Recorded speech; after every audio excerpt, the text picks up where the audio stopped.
Oi, gente. Boa noite para todos. Espero que todo mundo aí esteja bem. Hoje a gente vai falar aqui de disfunções pélvicas em pacientes neurológicos, em doenças neurológicas.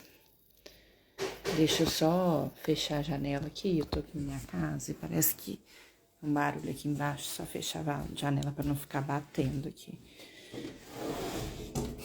A gente vai falar com a doutora Liliana Farjado, já vou chamar ela. Enquanto isso, vão vocês aí, quem tá entrando aí e que tem algum interesse em saber sobre essas alterações, essas disfunções pélvicas, controle urinário, fecal, alguma disfunção sexual, chama as pessoas aí no aviãozinho, que a gente vai falar sobre isso hoje. Eu vou começar a convidar aqui a doutora Liliana para a gente conversar desse tema hoje. Oi, Lude, Vamos boa lá. noite. Oi, tudo bem? Você não Tô tá em aparecendo para você. mim, não. Não tô aparecendo? Você tá me vendo? Tô. Ó, que coisa estranha. Gente, vocês estão vendo nós duas aí no vídeo de Tá vocês? No meu só aparece eu. cortadinha a tela. Ai, Você tem gente, sim, meu. eu não tô te vendo. Que coisa. Gente, Você tá me você quer vendo? você quer me tirar e voltar? Coloca, vê se dá. Deixa eu tentar aqui. Tá. Peraí. Mas eu não consigo nem te tirar, porque você não tá aparecendo nada para mim aqui. Que Para você está estranho. certo? Ai, para o Que- pessoal tá tudo certo. Então, peraí, olha só. Eu vou remover aqui e vou tentar remover aqui. Eu acho que eu consegui. Peraí, Tá. gente, senão eu não consigo falar sem ver. Eu te removi. Eu acho que só eu que não tô vendo. Que estranho. Convidar para participar. Vamos ver. E agora? Não? Gente! Uai! Você tá me vendo? O vídeo tá aparecendo. Gente, as pessoas estão vendo também a gente. Olha que coisa estranha. Faz o seguinte para Ah, mim, eu vou te remover aqui e você pede para tá, participar. Vamos tentar pelo tá outro bom. jeito, tá? Pode. Peraí, deixa eu te remover aqui. Foi. Para mim, eu removi. A minha voz tá robótica. Eu continuo aqui. Tô aqui do mesmo Gente, eu nunca vi jeito. isso acontecer. Deixa eu Era ver a se eu consigo sair. Peraí. primeira vez que acontece isso comigo. É, as pessoas estão vendo, gente, mas eu não tô vendo ninguém. Engraçado, né? Acho que ela sai. Minha voz melhorou agora? Teve gente que falou que a minha voz tava robótica. Ah, agora eu acho que vai, hein? Deixa eu ver. A convidada continua. Agora você me vê? Aí. Aí, agora foi. Até que enfim, né? Nossa, Mas é. olha só, eu acho que devia ser algum problema no seu Instagram, porque a sua voz pra mim tava normal e eu te via normalmente. Ó, agora eles estão falando que você saiu. Olha só que doideira. Gente, vocês estão vendo a Liliana por aí? Vocês estão vendo nós duas? A A voz voz também voltou. voltou. Mas vocês estão vendo Voltou. nós duas aí? Ou só tá uma? Eu acho que foi, né? Acho que agora Que foi. foi. Nunca aconteceu isso, mas Ai, enfim. tá tudo Então, certo. vamos lá, vamos, tá tudo Que eu acho certo. que é um Então tá bom. assunto tão Desculpa aí, importante, né, gente. Lude? Então, na verdade, eu e a Liliana, a gente trabalha juntas, né? A Liliana trabalha com a parte da fisioterapia pélvica e volta e meia. A gente divide pacientes, divide aí conhecimento a respeito das disfunções pélvicas E aí a gente resolveu, eu falei, vamos falar sobre isso? Ih, tá falando que a voz tá ruim. Então é a conexão de alguém aí, É, porque o outro falou que tá tá normal, ó. normal. Eu vou indo, tá, gente? Qualquer coisa Tá vocês dão aqui alguma normal. dica. E aí a gente divide assim essas informações e dentro da profissão, né, ela é fisioterapeuta assim como eu, a gente vê o total desconhecimento, né, Lili, assim, do que a gente pode fazer e o que existe alguma alteração, que existe alguma disfunção que às vezes as pessoas nem Nem sabem. sabem, E, né? e, e muitas das vezes que existe tratamento, que existe como melhorar essa dificuldade, né? Então, assim, primeiro, antes de qualquer coisa, eu queria te agradecer por estar aqui. Imagina! É, só falar para vocês que a Liliane é uma referência aqui em Juiz de Fora nessa parte das disfunções pélvicas e é um prazer estar com ela, estar trabalhando com ela, ela está do nosso lado lá. Então aproveitem essas informações aqui que a gente vai falar hoje. E eu queria que você desse uma introdução assim para o pessoal, sabe? O que pode acontecer que as pessoas às Uhum. vezes nem desconfiam que é alguma disfunção e mais para frente a gente fala o que a gente pode, né, fazer. Isso. Eu acho que a primeira coisa que a gente tem que pensar é que quando a gente pensa em fisioterapia, a gente sabe hoje que a fisioterapia que está cada vez mais subdividida, né? As áreas da fisio, Lud, cada dia mais a gente se especializa. Então, você, uma pessoa que se especializou em neurofuncional e cada dia mais você se especializa dentro dessa área. E quando a gente compara tanto a fisio neurofuncional com a fisioterapia pélvica é muito recente, né? A gente veio dentro da reabilitação pélvica cada vez mais crescendo. Começou só tratando as incontinências urinárias, mas aquelas incontinências urinárias tradicionais, né? Mulheres que têm aquelas incontinências de esforço. E com o tempo, com as queixas dos pacientes neurológicos, tanto para as disfunções urinárias, né, para as disfunções fecais e para as disfunções sexuais, a fisioterapia foi abrindo cada vez mais o seu leque. Então, assim, o que a gente vê dentro da fisioterapia, dentro da reabilitação do assoalho pélvico?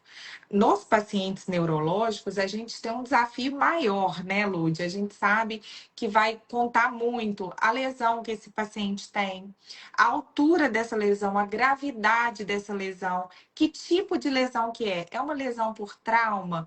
É uma lesão decorrente de um AVC? É uma lesão decorrente de um trauma raquimedular? De uma doença neurodegenerativa? Enfim, a gente sabe que a complexidade dos casos neurológicos é que torna o tratamento cada dia mais desafiador. E dentro da parte neurológica, a gente busca muitas vezes não a resolução dos sintomas completamente, mas a gente melhora a qualidade de vida e reduz o impacto daquela disfunção, né? No caso, essa disfunção que foi causada por um problema neurológico, né? E a gente vê muito que não afeta só a bexiga, né? Muitas pessoas, tá assim, mas eu vou ficar, eu tive um AVC.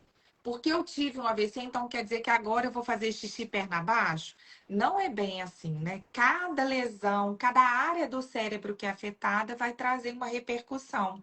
No caso, por exemplo, do paciente com AVC, muitos pacientes não ficam com incontinência, eles ficam, às vezes, com uma urgência. E pode ser que aquela urgência leve a uma incontinência. Por exemplo, o paciente com urgência miccional, ele tem uma vontade súbita de ir no banheiro. Então, é um desejo incontrolável de fazer xixi e que, se ele não atende aquele desejo, ele pode fazer xixi na roupa. Aí sim, ele desenvolve uma incontinência urinária. Mas pode ser o contrário, pode ser que uma pessoa, dependendo da área que ele teve um acometimento, por exemplo, se ele teve um acometimento mais baixo, por exemplo, um trauma raquimedular, ele pode ficar com uma bexiga que a gente chama de flácida, por exemplo, e não conseguir nem urinar, nem evacuar e precisar de manobras externas para fazer isso, né? Então, nem todo AVC, nem toda doença neurológica vai causar incontinência urinária. Muito pelo contrário, a gente tem muitas dessas doenças que vão precisar de usar, por exemplo, o cateterismo, que é o cateterismo? É a gente colocar uma sonda para retirar, por exemplo, esse xixi. Ah, e no caso do intestino, tem sonda para colocar? No caso do intestino, é manobra manual mesmo, né? Estímulo. O paciente, às vezes pode usar aquele clister, né, para fazer o esvaziamento intestinal. Ou ele pode fazer massagem, né, ali na altura do ânus para estimular o movimento de saída das fezes, medicações que estimulam o peristaltismo, enfim. Existem uma série de manobras e mecanismos que são utilizados em conjunto com a fisioterapia pélvica e o médico assistente para melhorar a qualidade de vida desse paciente. O que não é normal? Porque, assim, o que eu vejo é que as pessoas, às Nem vezes, sabe, às vezes, né? só relatam depois que todo mundo que está aqui que tem alguma disfunção, ou enfim, todo mundo que já foi no médico alguma vez na vida sempre é de praxe perguntar, né? Como é que é? Você faz xixi normal? Vai no banheiro normal? Controle do xixi, controle, né, das fezes? Como é que é seu intestino? Funciona, não funciona bem? E às vezes as pessoas Nem não sabe como têm é que noção do é, né? que é. Exato. E É, aí, depois do AVC, tem tantas, não é só do AVC, né? Depois de um diagnóstico neurológico, tem tantas coisas para se preocupar que, né, na verdade, não, parece que isso fica em não é uma segundo plano para o prioridade, né? paciente. É, É, e que, na verdade, pode trazer mais para frente, traz. problemas importantes esse deixar para segundo plano, né? Isso, Então, o que que não é normal? Só para as pessoas aqui, isso. às vezes, identificarem, pô, eu tenho isso, tô achando que não tenho nada, né? Isso é importante que você falou, Lude, porque muitas pessoas às vezes têm uma incontinência urinária e tem, por exemplo, uma esclerose múltipla, ou tem um Parkinson, ou tem um Alzheimer, e mesmo que ali em fases iniciais tem uma ELA, enfim, ou próprio AVC. As pessoas, às vezes, não percebem aquela perda urinária ou aquela retenção porque elas não sabem o que que é o padrão normal. Às vezes a pessoa fala assim, ai, mas isso foi só umas gotinhas. Ah, não, eu passo 8 horas sem fazer xixi, tá tudo bem. Eu passo 7 dias sem fazer cocô e tá tudo bem. Não, não tá. Né? A gente tem um padrão que, obviamente, sofre ali uma variação, mas que a gente precisa entender. O padrão fisiológico de qualquer pessoa para urinar é de 4 a 7 vezes por dia. Então, se você teve um AVC, se você tem Parkinson, se você tem esclerose, se você está urinando mais vezes, é porque provavelmente a sua bexiga está se contraindo mais vezes, o que não é normal. Eu brinco, Lud, que é uma arritmia da bexiga. A bexiga ela tem que se contrair na hora de esvaziar, né? Ou seja, na hora que a gente faz o xixi, e na hora que ela está se enchendo, ou seja, igual tá a mim e você e a maioria das pessoas que não estão fazendo xixi, ela está se enchendo relaxada. Se por qualquer motivo existe uma incoordenação, né, um movimento incorreto que está gerando contrações antes, a gente brinca que é uma arritmia. E vai dar vontade desse paciente ficar fazendo xixi várias vezes por dia. Eu tenho paciente que vai 20 vezes ao banheiro em 24 horas. Então, É primeira um coisa, padrão. fazer mais do que esse padrão de 4 a E 7 menos também. vezes, tem alguma coisa errada. Se você Uhum, faz 3, 2, uma vez, também tá errada. Porque provavelmente sua bexiga ela está crescendo, crescendo, suportando uma quantidade de líquido e ela não está com a capacidade de contrair. A gente pode pensar numa bexiga flácida. Já uhum. no caso, né, do caso dos pacientes neurológicos, no caso dos pacientes neurológicos, se está tendo essa contração, a gente pode pensar, será que é uma bexiga espástica? Né? Então, a gente vai pensando nisso para entender o quadro do paciente. Por isso que a gente sempre está em conjunto com os profissionais que estão acompanhando a doença de base, porque tem uma doença de base. Né? E a gente É, precisa entender que o centro regulador da micção ele não está só no cérebro, ele também está lá na nossa medula. Principalmente aqui, ó, na parte final de. Primeiro, a gente tem a parte inicial, que é do sistema nervoso autônomo simpático, então ali entre T11, mais ou menos, e ali entre S2 e S4, a gente tem do parasimpático. Então, a gente tem a parte que contrai e relaxa ali embaixo na medula. Então, assim, por exemplo, a pessoa, não tive nada no cérebro, eu só sofri um acidente na coluna, né? Quebrei a coluna. Tá, mas ali também tem a parte que regula o funcionamento do intestino, da bexiga e também a sensibilidade dos nossos órgãos genitais, que é uma outra parte muito negligenciada, né? Então, só para a gente concluir do xixi. Xixi você tem que fazer de 4 a 7 vezes por dia. Se você tá com urgência, o que que é urgência, pessoal, com diagnóstico neurológico? É aquela pessoa assim que do nada precisa sair correndo para fazer xixi. Quem já teve infecção urinária vai saber o que que é. É exatamente como a gente fica quando tá com cistite. Já teve, Lude? Já, já. Sabe aquela. Gente, se eu começo até a suar frio, que se eu não for no banheiro, eu vou fazer xixi na roupa. A bexiga, quando tá nessa contração, dá esse sintoma muito parecido. Então, isso é urgência, tá?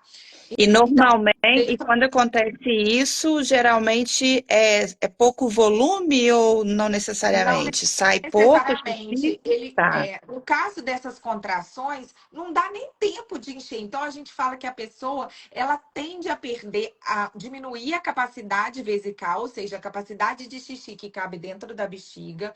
E essa pessoa também, ela pode ter uma sensibilidade da bexiga aumentada. O que que quer dizer isso? Às vezes, tem só 100 ml ali dentro, ela já quer fazer xixi. E aí, só para vocês terem noção, uma bexiga de adulto é de 450 ml, né? Então, a gente tem essa alteração nesses dois parâmetros também do xixi. tá. E aí, se fizer mais ou menos vezes, tem alguma disfunção. Em Isso. relação às fezes, né? Qual que é o parâmetro de normalidade, assim, Isso. a média Aí, esperado? isso. O parâmetro de fezes, a gente tem duas formas de avaliar, que depois eu posso até deixar um link aqui para vocês verem como que a gente faz. A gente tem a escala de Bristol, que é uma escalazinha dos desenhos de cocô. Talvez todo mundo se jogar aí na internet, escala de Bristol, né? Bristol, né? Bristol. Você vai ver que tem os desenhos das fezes. Então, a gente caracteriza ali se o paciente ele tem aquelas fezes muito endurecidas, se ele tem as fezes ali normal, que é entre 3 e 4, e 5 e 6 aquela diarreia. Normalmente, no paciente com algum distúrbio neurológico, alguma doença neurológica de base, a gente vai ver que ele fica ali entre 1 e o 2, no máximo 3. Ou seja, ele tende a ser um intestino ressecado. Porque a gente sabe, Lud, que quanto mais tempo o cocô fica dentro do nosso intestino, esse bolo fecal ele vai sendo ressecado porque o nosso corpo tira a água desse cocô. Por isso que fica muito seco. E aí, a frequência, ela importa? Importa. Mas a gente preocupa muito mais com a característica dessas fezes. Então, assim, esse paciente que está evacuando a cada 3, 4 dias, a gente já pensa juntando com aquela característica das fezes, que é um paciente constipado. Obviamente que a gente avalia outras coisas, que é o que a gente chama de escala Roma 4, que são critérios de Roma 4, perdão, que a gente avalia se o paciente tem dor, dificuldade para evacuar, se é aquelas fezes muito calibrosas, enfim, a gente tem uma série de avaliação. Então, nos casos do paciente com alguma alteração neurológica, a grande maioria tem essa retenção das fezes. Então, acaba que os médicos passam medicações para ajudar a amolecer esse bolo fecal para sair com mais facilidade. E aí, dependendo, né, da acessibilidade, da facilidade que o paciente tem de se manusear, de se cuidar, ele mesmo pode fazer essa massagem. Então, ele faz uma massagem na borda do ânus, que a gente acaba estimulando o reflexo para ele evacuar. A gente também ensina, por exemplo, Lud, nos pacientes neurológicos que têm essa dificuldade de evacuação, a massagem para ativar o peristaltismo também. O intestino, gente, ele faz movimentozinhos, sabe? Como se fossem umas ondinhas para ir empurrando esse bolo fecal até chegar lá embaixo.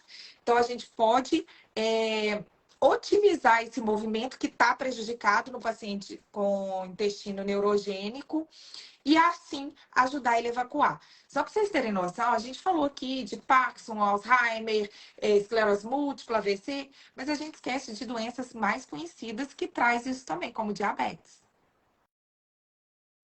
tá? A gente vê isso E a gente, constante também.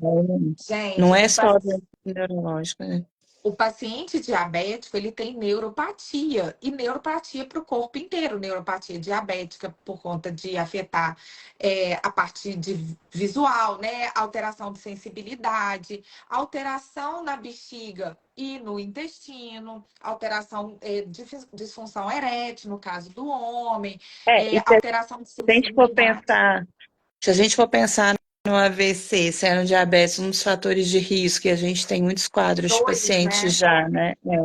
Então, a gente tem que levar tudo isso em consideração, né? Tudo.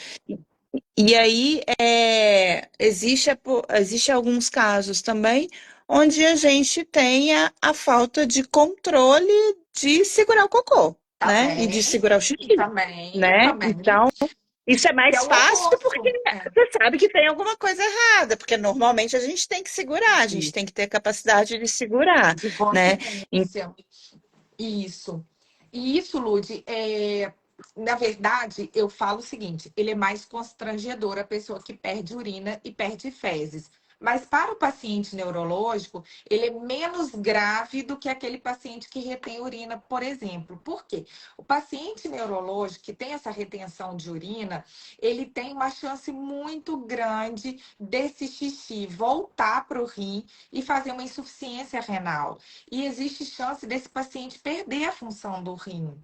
Por isso que é muito importante dar atenção à bexiga, nesse caso especial dos pacientes neurológicos. É super importante, porque ele pode perder o rim, ele parar de funcionar. Igual eu falei, tem a questão da incontinência, da pessoa que não tem controle e acaba tendo a perda de fezes e a perda de urina sem sentir.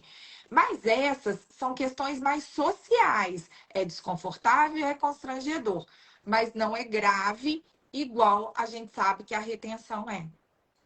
Então, assim, é bom ficar de olho, né? Porque às vezes as Total. pessoas param até de beber água. Teve até uma pergunta aí se a relação de Não beber pode. água com, né, o funcionamento. Tem gente, eu já vi muito isso acontecendo no É dia a dia muito com vários pacientes que frequente evitam de beber água para não para molhar a não ir no roupa. banheiro.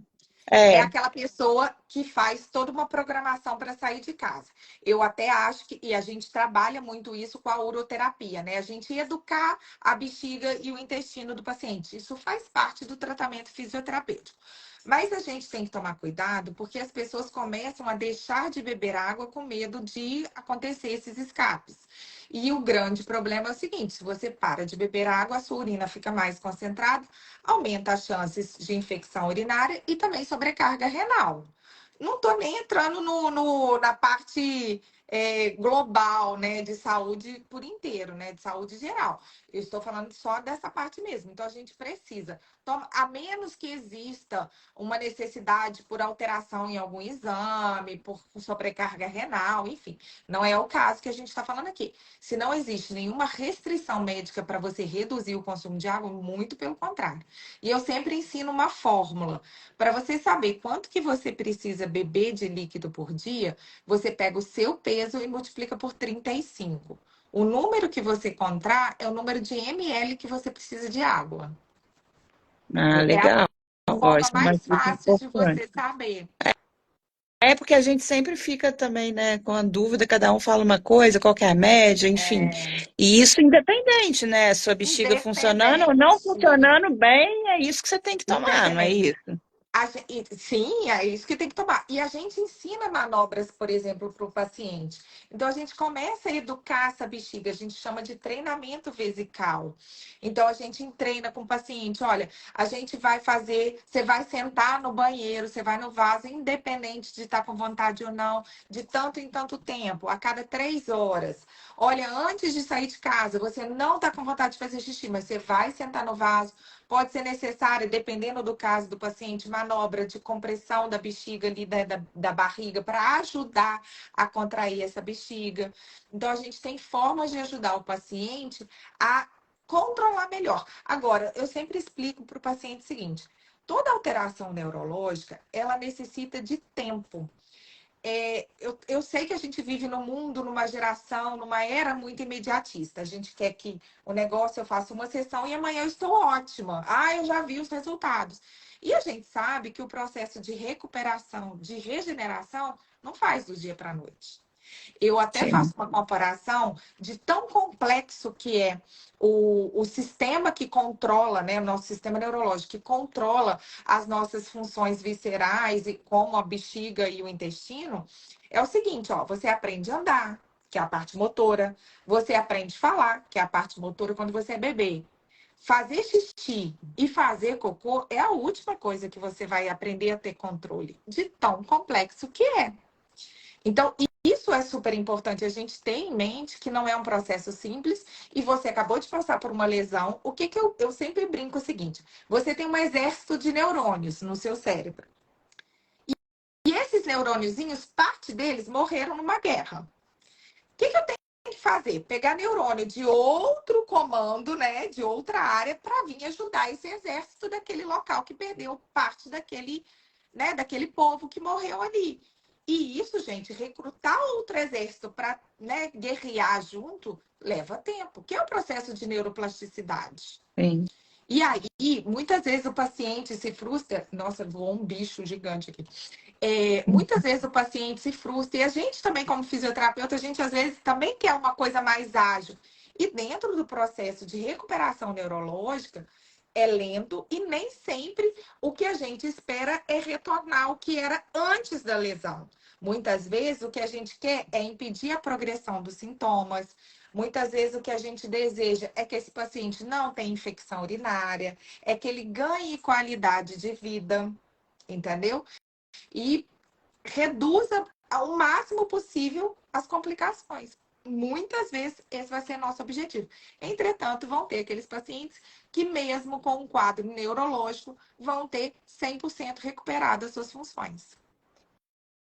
Então, olha só, vamos tentar nos guiar aqui, não manter uma linha aqui, porque, gente, eu falo pra caramba, Liliane também. Nossa, não, eu acho que eu ganho. Então, assim, olha, só para as pessoas entenderem aqui. A gente já falou o que que não é normal em relação ao xixi, em relação ao cocô, em relação ao controle da urina e da fezes. E aí, quando a gente fala de disfunção pélvica, a gente fala do controle desse sistema todo, né? E também da questão sexual, que faz Sim, parte, são órgãos sim. sexuais que estão naquela região pélvica também. É, E aí eu não sei se o buraco é mais embaixo, se é mais, ou se tem parâmetros de normalidade, não né? tem. Porque a gente está falando de coisas de Individuais. sensações muito individuais, não é isso? Quando a gente fala da parte sexual, Lud, a gente tem que pensar o seguinte: primeiro, que o nosso assoalho pélvico. Então, por isso que quando a gente fala de disfunção pélvica, a gente precisa falar da função de continência, que é segurar o xixi e o cocô, que segurar essas funções que a gente precisa, a função sexual e a função de sustentação de órgãos pélvicos. É a função do nosso assoalho pélvico, ter três funções. E quando a gente tem qualquer lesão, seja de origem, né, de encéfalo, digamos assim, né, do cérebro mesmo, ou de medula, além de prejudicar as funções do intestino, da bexiga, também podem alterar as funções sexuais. No caso do homem, ele pode ter disfunção erétil, ou seja, ele não conseguir ter ereção suficiente para uma penetração, para uma relação sexual satisfatória. Ou ele pode ter uma ereção e que ele não chega à ejaculação. Né? Então, ele fica com aquela ereção prolongada e persistente e sem chegar ali ao orgasmo, sem chegar à ejaculação. O que acaba, às vezes, frustrando tanto ele quanto a parceira e às vezes, criando até situações de conflito no relacionamento. Por isso que eu sempre falo que quando a gente recebe esse tipo de paciente, a primeira coisa que a gente pergunta, esse paciente já está em acompanhamento psicológico, neuropsicológico, enfim. Ele precisa estar em acompanhamento, por quê? Porque o prazer, Lude, ele não é só físico. Quando a gente fala de prazer sexual, a gente está falando de uma integridade física, mas a gente também tem que falar de uma integridade psicológica. Então, muitas vezes, esse paciente, ele não está com tanto problema na parte física, mas ele acabou de sofrer, sei lá, um AVC, ficou grave, entubado, não sei o quê, às vezes um paciente muito jovem, num relacionamento novo. E ali a ansiedade, aquela necessidade de saber se ele vai conseguir suprir as expectativas da parceira. E tem também muito aquela questão social, né? Ah, será que eu vou ficar broxa? Vou ficar impotente? Infelizmente, ainda vivemos numa sociedade que pensa que a relação só é possível se houver um contato de penetração, né? As pessoas esquecem que tudo que acontece no ato é relação, né? Então a gente precisa primeiro acabar com esse tabu. E aí, Lud, essa questão sexual, ela pode atrapalhar tanto a sensibilidade, no caso de homens e mulheres. Então, no caso de homens, sensibilidade principalmente na parte de cima do pênis, que a gente chama de glande. E na mulher, a sensibilidade do clitóris, tá? E isso na mulher, a gente consegue, tanto na mulher quanto no homem, trabalhar de uma forma significativa em parceria com uma neuropsicóloga ou uma psicóloga, para que a gente trabalhe corpo e mente junto, tá? E eu sempre falo uma outra coisa importante também, que é a gente explorar outras áreas além do óbvio. Porque quando a gente pensa em relação sexual, em sexualidade, a gente pensa em genitália.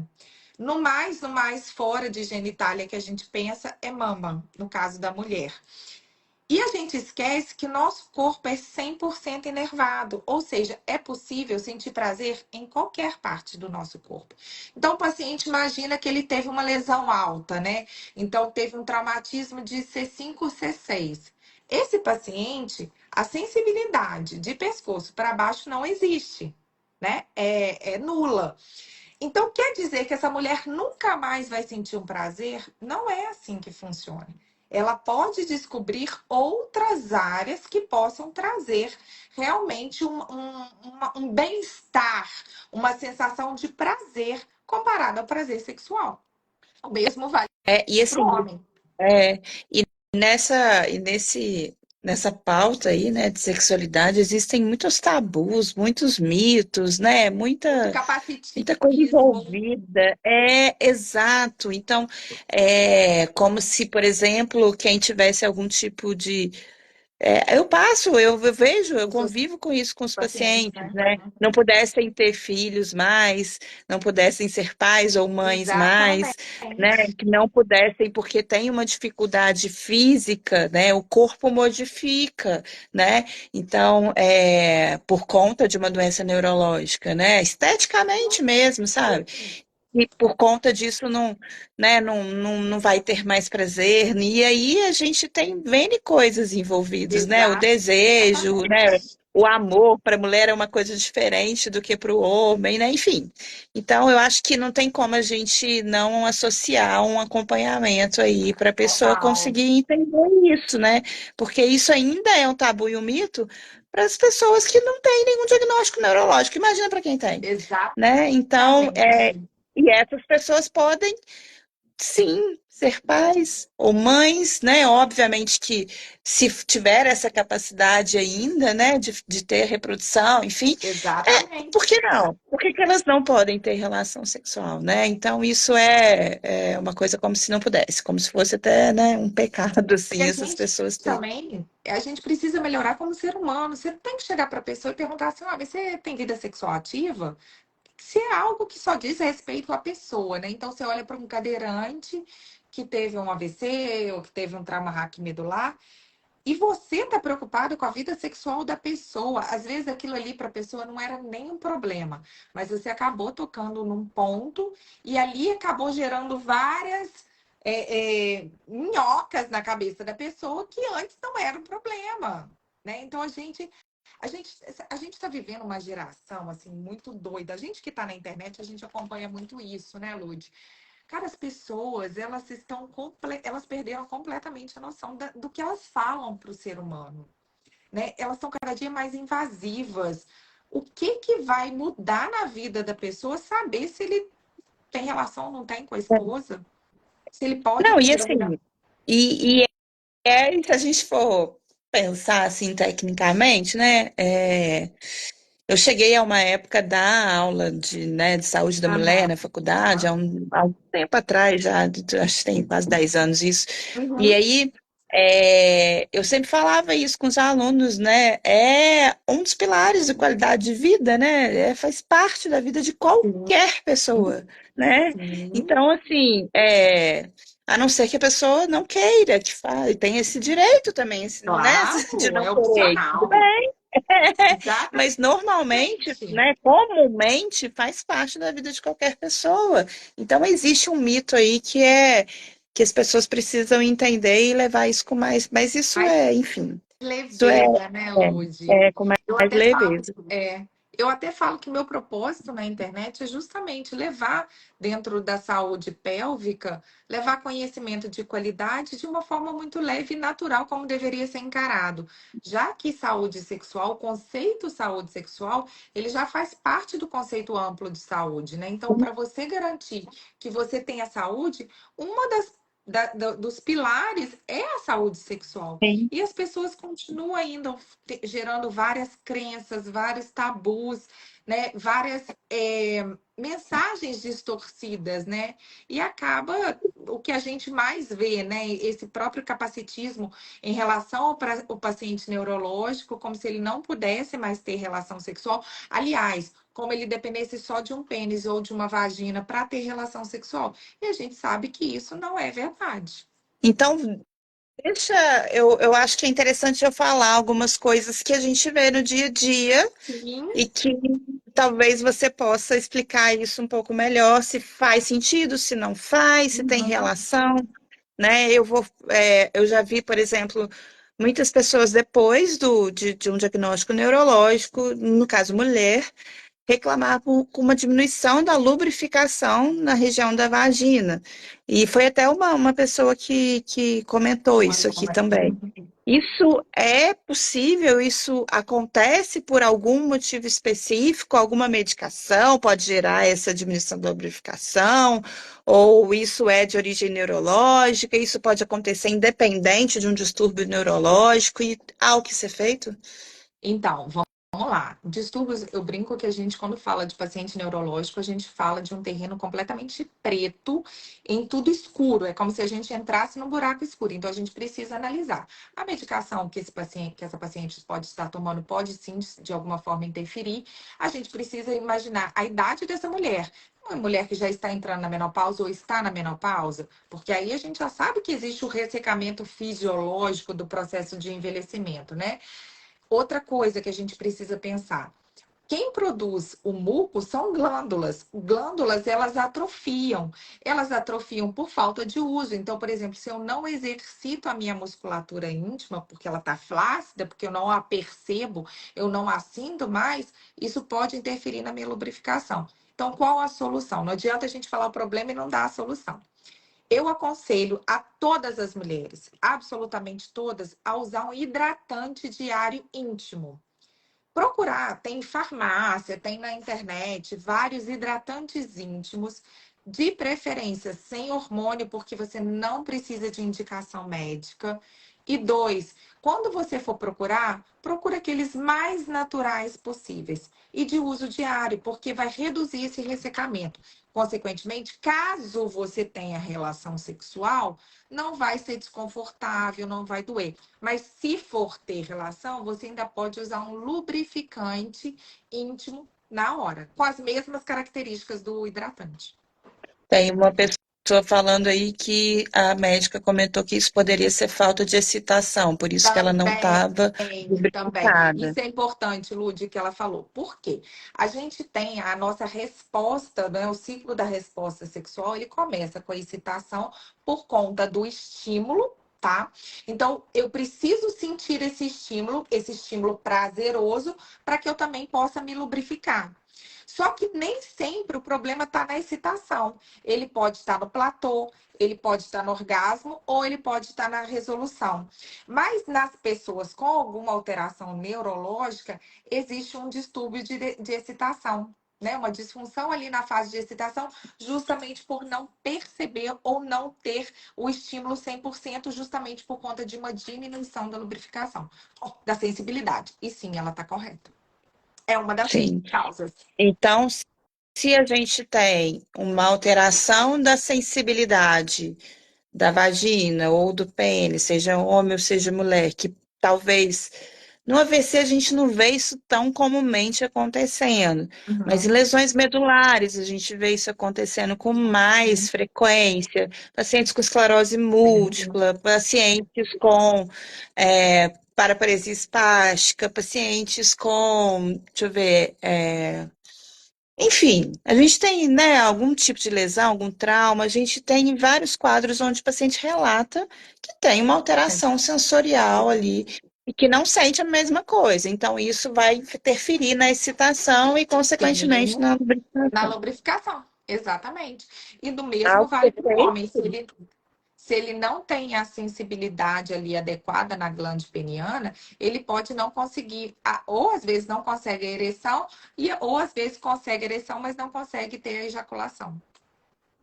E há tratamento, algo que ser feito. Sim, sim, a gente trabalha justamente o estímulo para essa sensibilidade, com equipamentos, instrumentos e até indicando massagem para o paciente, para que ele possa estimular essas novas conexões.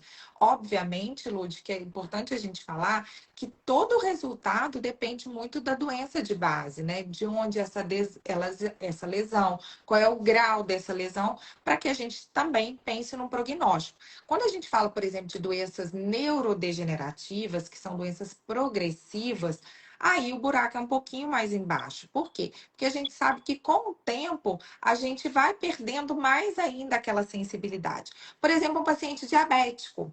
O paciente diabético, quanto mais a glicemia dele está alta, quanto mais exposto a essa, né, essa glicemia, essa hiperglicemia ele tem, mais neurônios vão morrer.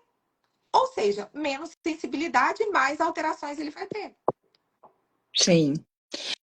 Mas eu acho que é interessante a gente falar que, olha só, me corrija se eu estiver errada, tá? Mas da mesma forma que eu fico falando, gente, precisa estimular a sensibilidade, precisa sentir sua mão, precisa sentir seu corpo para você conseguir se movimentar, e que a gente não sabe nunca se realmente vai voltar a 100% ou não, vai depender de Mesma N coisa. fatores. Nessa parte é a mesma coisa, é exatamente isso, né? A gente Exatamente. precisa de estímulo constante, frequente, assertivo, dentro daquele tipo de sensibilidade que você perdeu, enfim, então é interessante que tenha um acompanhamento de profissional para conseguir determinar todas essas Perfeito. características, não é Perfeito. isso? E a Andressa está até perguntando como que é no caso do homem cadeirante. Muitas vezes, na grande maioria, claro que vai depender da altura, do trauma e tudo mais, mas a gente tem esse homem, ele consegue ter uma ereção, só que a sensibilidade dele está prejudicada, porque no caso da ereção, ela tem duas formas, né, duas vias que precisam estar íntegras para que a gente tenha uma ereção com ejaculação, que é a parte neurológica e a parte vascular, ou seja, de sangue chegando ali. E também de assoalho pélvico, né? Então tem que estar tudo interligado. Por mais que tenha lesão neurológica, ele tem o resto funcionando. Então, esse homem, após ser estimulado, ele consegue ter ereção na grande maioria das vezes. Muitas vezes, por exemplo, eles não conseguem, em alguns pacientes, não conseguem, por exemplo, engravidar. Tem que fazer tratamento. Mas em grande parte deles consegue. Beleza. Olha só, uma outra coisa também que eu já ouvi muito de muitos pacientes. Isso eu tô te perguntando porque eu também não sei, Aham, tá? É uma dúvida minha também, sim, que eu claro. não soube responder. Mas muitos homens já falaram, já relataram para mim que depois do AVC parece que ele tem mais desejo, mais prazer sexual do que antes. Eu cá com os meus botões, imagino que uma alteração sensorial pode vir para mais ou para menos. Então, assim, Tá acaba que você certíssima. pode. É isso mesmo? É exatamente isso. A gente tem a hipersensibilidade e a hipossensibilidade. O que não quer dizer que isso é 100% bom, né? Porque às vezes a pessoa você vai, ai, vai ser super melhor. Não, porque, por exemplo, no caso da mulher, a gente pode ter uma sensibilidade tão aumentada que ela não consegue aguentar um toque ali naquela região. E para a gente ter a excitação, o estímulo, a gente precisa de toque.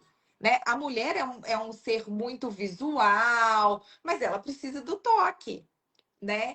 E aí, às vezes, aquela sensibilidade alterada vai prejudicar nesse sentido. Mas sim, a sua lógica foi 100% certa. Ai, tem um bicho voando aqui. 100% certa. É tipo aqueles bichos de luz, mas desse tamanho. Sei. Então, uma outra coisa também que é muito comum da gente ver é o paciente que teve uma sequela física, né? E por isso uma dificuldade de mobilidade importante. E aí, a ida ao banheiro é mais complexa, né? E é mais difícil, né? Depende de chamar outra pessoa, e aí acaba utilizando, ou chama menos, ou acaba utilizando fralda, apesar de De ter não ter nenhuma lesão lá, né? não ter nenhuma Isso lesão, de também. ter um controle. É. É, e já vi também alguns pacientes acamados que realmente existe essa dificuldade de mobilidade importante, que às vezes a gente nem consegue transferir para o banheiro para fazer as necessidades, mas que os familiares fazem questão de que tenha o horário certo ali de, né, de controle da urina, das fezes, o mais próximo possível, para que e coloca lá o periquito, coloca já independente de estar com fralda, fica com a fralda, mas já coloca para conseguir ter uma rotina, assim. Faz sentido É a tudo palavra isso? que você acabou de falar, rotina. Porque a gente, lembra no início que eu falei que a gente consegue reeducar, a gente consegue fazer um treinamento, tanto do intestino quanto da bexiga? Porque é possível a gente ensinar para o nosso corpo os horários de fazer xixi e cocô. E isso, gente, independente de paciente neurológico ou não. Se a gente cria hábito, tem gente que fala assim: nossa, eu não faço cocô fora de casa. Porque, na verdade, o horário que ela está acostumada, às vezes, é acordar, tomar café e já ir ao banheiro. Então, a partir do momento que a gente cria esse ritmo, esse hábito, o paciente ele consegue ter esse controle, digamos assim. E o inverso também acontece, igual você falou. Às vezes o paciente ele tem o controle, mas pela mobilidade. Então, imagina um paciente que usa bengala, muleta. Às vezes ele tem o desejo de urinar e ele conseguiria segurar numa boa, mas o problema é que o tempo que ele leva para chegar ao teu banheiro vai dificultar. E aí, realmente, ele acaba perdendo, não pelo problema exatamente na bexiga, mas pela mobilidade. Mas assim, eu avaliei uma paciente semana passada que ela falou, ela teve um AVC, mas é bem independente Uhum. hoje e se mora sozinha, se locomove sozinha, enfim, com a ajuda de bengala, quando ela está em ambiente que tem muita gente.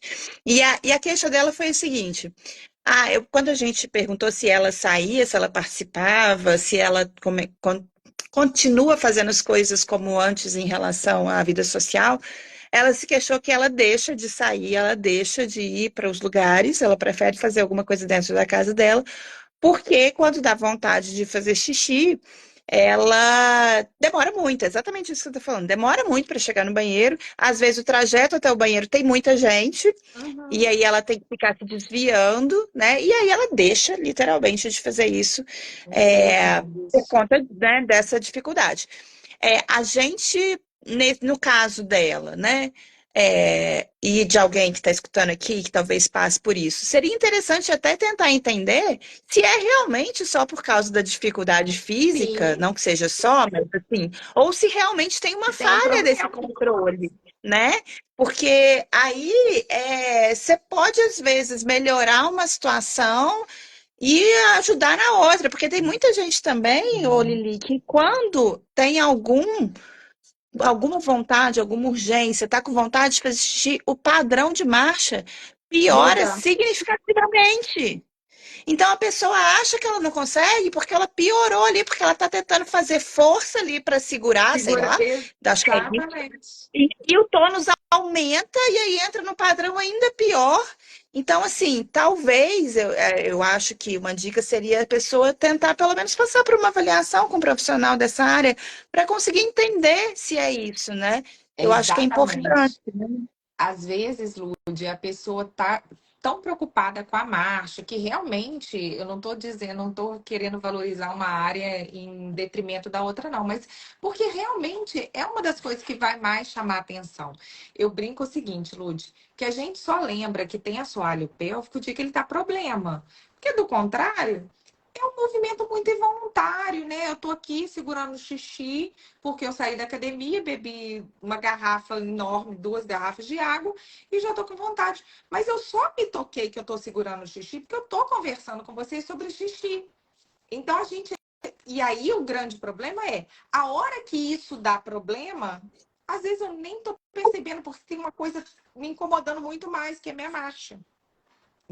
Exato. E Então, às vezes isso pode estar piorando o que pode é estar. mais problemático para a pessoa, Exatamente, né? exatamente. Por isso que quando a gente trata um paciente, quando a gente avalia um paciente, a gente tem uma abordagem integrada, né? Então, isso até lá na clínica é muito interessante, que as áreas se comunicam. Então, por exemplo, quando eu pego um paciente e eu vou avaliar a parte de disfunção miccional, fecal, enfim, o que for, sexual, eu não posso olhar só para o assoalho pélvico da pessoa. De repente, eu olho para o assoalho pélvico, mas quando eu olho para a coluna, o paciente tem uma escoliose absurda, o paciente tem um desequilíbrio ali da região lombopélvica, e que tudo isso, de certa forma, está desequilibrando as forças que sustentam o nosso assoalho pélvico, que deixam estático, fazendo com que esse paciente tenha incontinência urinária. E às vezes eu estou procurando o problema lá embaixo, e o problema não está no assoalho pélvico, está aqui em cima. Exato. Isso é É, importante.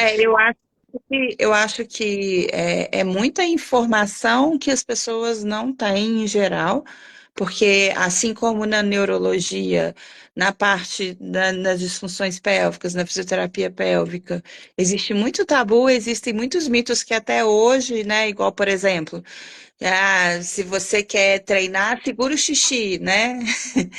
Isso é uma coisa É o que que a você gente escuta. mais ouve, né? É, É. que é um mito, né? Tipo assim, tenta cortar o xixi para Cortar o treinar a musculatura. xixi. É, não A é? gente não pode sair fazendo exercício de forma aleatória, né? A gente precisa de uma orientação profissional. Eu sempre falo, quando eu ensino algum exercício na internet, eu falo assim, gente, vocês não podem querer se tratar com exercício da internet, onde um profissional não te avaliou, um profissional não sabe a sua história e você simplesmente vai pegar um exercício avulso. Porque sim, a gente ensina exercício na internet, mas para pessoas que não têm uma limitação grande. Então a gente ensina para ser encaixado dentro de uma rotina. Mas não dá para você usar aquilo ali como um tratamento. E às vezes precisa muito mais que isso, né? Isso é, né, Exatamente. uma pincelada dentro de um De um- programa inteiro de tratamento, né? Exatamente, exatamente. E aí, o que a gente está vindo aqui fazer hoje, gente, é trazer informação para vocês a respeito de talvez coisas que vocês nem sabiam que existia, né? Para que vocês aqui em Juiz de Fora, a gente na Continuare faz esse trabalho né, da avaliação desse assoalho pélvico, entender essa relação dentro do. A gente tem pacientes aí trabalhando em conjunto, e tentando entender, né, as particularidades e o que interfere em cada área. E quem precisar de alguma orientação, a Lili tem um Instagram dela que, para quem está aqui pelo meu ou pelo da Continuare, que a gente vai depois publicar essa live aqui, que ela dá muita dica sobre saúde sexual e é muito legal. Assim como ela acabou de falar, né? Não é que vai resolver todos os problemas do mundo, mas as redes sociais elas têm como principal meta trazer informação. E aí, o que a Exatamente. gente faz com essa informação é tentar fazer a diferença para você mesmo, né? Então, o que eu falei Exatamente. aqui, que ela falou aqui hoje, às vezes caiu como uma luva para algumas pessoas que estão aqui escutando a gente, para outras talvez não tenha feito tanta diferença porque não está sentindo isso.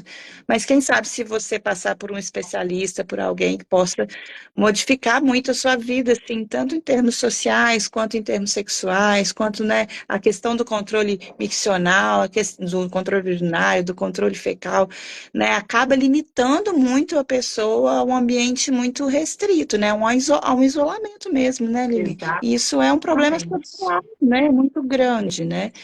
E, Exatamente.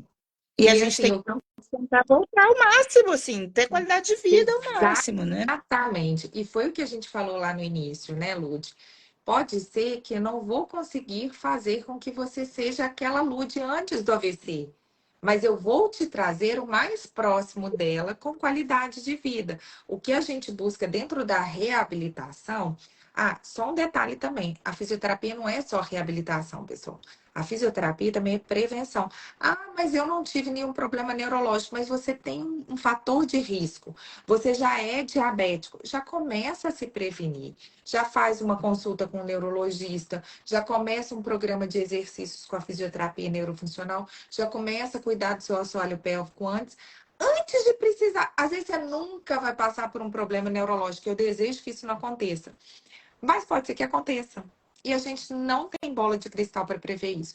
Então, o que a gente traz aqui, que é o objetivo da Lud, que é o meu objetivo nas redes sociais, é trazer de conteúdo de qualidade, de valor, para ajudar o maior número de pessoas possíveis.